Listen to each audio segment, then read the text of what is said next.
What's up, everybody? I hope you are doing well. I'm Christina, and this is where I talk about productivity, personal development, and routines to make our lives just a little bit more efficient.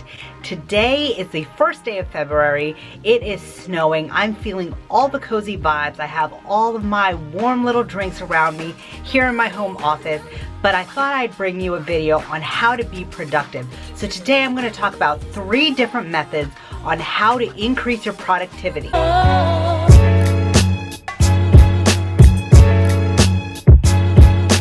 So today I'm going to talk about 3 different methods, and they are batching, habit stacking, and the Pomodoro method. So now that the majority of us are working from home and there are so many things to distract us, like the people in our house or our other things that we can be doing in our house or our telephones and our computers and this and that, we want to find a way that we can prioritize our work, zone in on that, and get those things done. So the first method I want to talk about is batching. And batching is putting together similar tasks so that it eliminates strain on your brain, so you're not flipping from one idea to the other or one task to the other. And that puts a cognitive load on your brain. The idea of batching is finding similar tasks and doing them all together so that your brain doesn't have to flip from idea or idea, and your concentration is completely focused. Working in a perpetual state of shifting tasks and refocusing attention creates fatigue,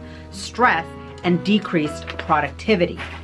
So when you're batching, you want to think about the tasks that you need to do and what is similar so that you can do them all in a session. Not at the same time, because multitasking is not actually a good idea.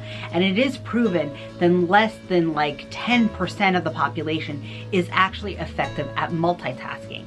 Multitasking actually makes your end product worse when you have your attention split between 2 things. When you batch your task, it really helps you get into the flow of what you're working on. So for example, when I'm grading papers, I will block out 2 hours or an hour and I will just grade. That helps me get into the flow of what I'm doing. My brain doesn't really need to switch from one thing to the other because I'm focusing on the same thing. I'm grading the same thing and I know what I'm looking for, so it really does expedite the process. So the same thing for when I'm editing a video. I will just focus on doing that and just keep on going. Actually, when I work on creating YouTube videos, this is a good example of batching, because I will sometimes edit a video and then when that is done, I will go right into scripting. These are different tasks, but they kind of require the same type of creativity or the same ideas and the same type of concentration. So that's exactly what batching is. I'll go from one activity to another activity that is very similar. So I have all of these creative ideas flowing, and then I'll start to script a video, and maybe I'll script 2 or 3, and then when I film, then I can film 2 or 3 videos in the same day, because that is batch filming. I'm used to doing this one task and I'm just, on that productive grind. So if you're doing homework, you might want to think about what are the different types of homework you want to do. Maybe it's writing a paper, and right after that, you can go into writing or answering questions or reading, because this takes similar types of brain power. So when you need to go outside and do errands, you're obviously going to batch all of those errands together. Like if you need to go grocery shopping and then go to the post office and then go to another store to pick something up. You want to combine all of these activities because they're similar activities. And so really try to think about what are your tasks for the day? What are similar tasks? And then batch them together and set a certain time in your day to complete these tasks. Another tip for our students for batching is to put the hardest assignment first. I know this can be hard to hear and you don't want to put the hardest assignment first, but when you put the hardest assignment first, then you are fresh. Your mind is fresh. You're ready to work and put all of your mental capacity behind that work.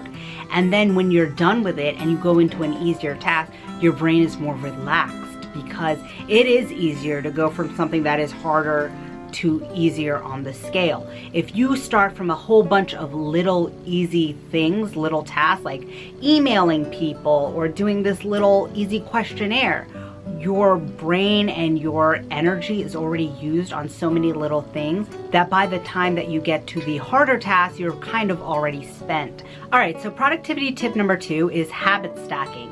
And I understand that it is really difficult to start doing something when you're like, I just want to chill, I just want to read a book, I just want to watch Netflix. It's hard to start what you need to do. But something to remember is that objects in motion stay in motion. So if you notice that it's really hard to get to the gym, but once you're at the gym, you're not going to leave after 2 minutes. Like, you're already there. You've gotten into that rhythm. Same thing for doing an assignment or writing a paper or writing an email. Like, it's kind of a drag to start doing it. But once you're doing it, you're like, okay, well, I've started, might as well keep on going. So remember that. So the idea of habit stacking is to stack maybe habits that you want to start or that might be more unpleasant on top of a habit or routine that you already have. So for example, I get up every morning and I obviously brush my teeth, wash my face, and then I put on makeup. I can stack a habit right on top of that I want to start or during that time. So I wanted to really start watching the news and becoming informed. So during my morning routine, I listen to the news or a podcast. So that is habit stacking right there. So the idea of waking up and putting on my makeup triggers a second habit. Now, once that is done, I go downstairs and I make my coffee. This is a very enjoyable experience for me. This is a routine or habit that I like.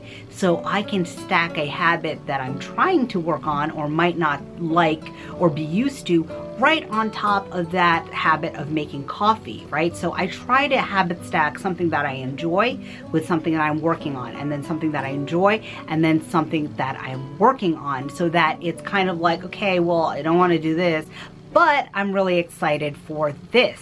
When you have a routine, it helps to automatize aspects of your life, and it really does relieve the cognitive load. So once you have one habit, work on stacking something right after so you can build upon this to create better routines. So I'm going to give you another example of how habit stacking might work. So for my daily routine, let's say I go downstairs, I make coffee. Right after that, that could trigger a habit of taking my vitamins. And then after that, that means I am ready. I have my caffeine, I've had my vitamins. That means it is time to take a walk or stretch or go to the gym or doing anything that gives me some exercise. This would be a habit stack. Getting coffee, taking my vitamins, and then going to work out. And then your whole day can be stacked like this, right? Then you can come home, take a shower, whatever it is, and then start your day. Lunch, I assume, is an enjoyable time for everybody. You're taking a break, you're eating. Right after that, you can say, oh, well, then I'm gonna read for 15 minutes right after eating. So you can see how one thing that you have to do or you normally do or you enjoy doing can trigger another habit that you are trying to implement into your daily routine. So my advice to you is to think about the things that you normally do every day. Is it making coffee? Is it making breakfast? Is it taking a shower? And stack something right after that. So my last productivity tip is to use the Pomodoro Technique. Now this is a time management technique developed by Francis Cirillo, and it is called the Pomodoro Technique because he used a timer in the shape of a pomodoro or a tomato. This was his kitchen timer and it had 25 minutes on the timer. So what he would do was put 25 minutes on his timer and do some focused work on whatever task he needed to do. After that, he would take a 5-minute break. So this is a really great technique because you're devoting all of your attention to some type of task, but you know it is only a short increment. The Pomodoro Technique is about making it manageable to complete tasks by setting a timer for short increments of focused attention. Look at your task and think about how much time you need for this task. So what you can do is set 4 Pomodoros or even 3 Pomodoros, which will be 4 or 3 increments of 25 minutes.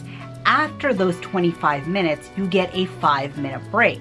And after 4 Pomodoros, you get a longer break or 15 minutes. So I don't have a kitchen timer in the shape of a tomato or Pomodoro. So I just use a simple timer like this, and I set how many minutes that I want to do focused work. Or you can use your cell phone, and I can just work in that 25 minutes.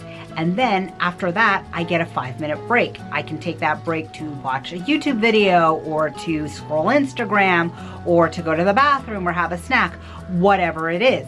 But after those 5 minutes, then I have more time, 25 minutes, to do some focused work. This way, it never feels overwhelming. You're never having to think like, oh my God, I gotta do this thing for 2 hours. I gotta study for 2 hours. Break it up so that you know that you're gonna have focused attention for 15 to 25 minutes and then a time to take a break. I actually really like this for cleaning my house or just cleaning in general. I'll set a timer for 15 minutes and I'll wear headphones to listen to something like a audiobook or a podcast or whatever it may be, work intensely for 15 minutes, and then after the timer's up, then I can start to chill again. Thinking about your work in intervals of time makes you feel like you can have increased attention and that you know that you need to concentrate and get something done within these 25 minutes.